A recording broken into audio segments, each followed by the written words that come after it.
इस तरह है कि हर एक पेड़ कोई मंदिर है,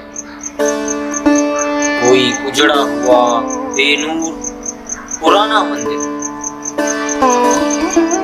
ढूंढता है जो खराबी के बहाने कब से चाक हर बाम हर एक दर कदम आखिर है।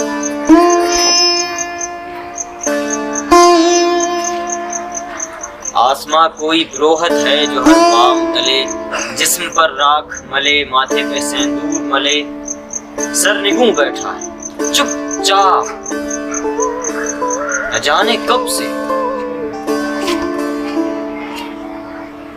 इस तरह है कि पसे पर्दा कोई साहिर है जिसने आफाक पे फैलाया है यूं शहर का दामन वक्त से पेवस्त है यूं दामन शाम।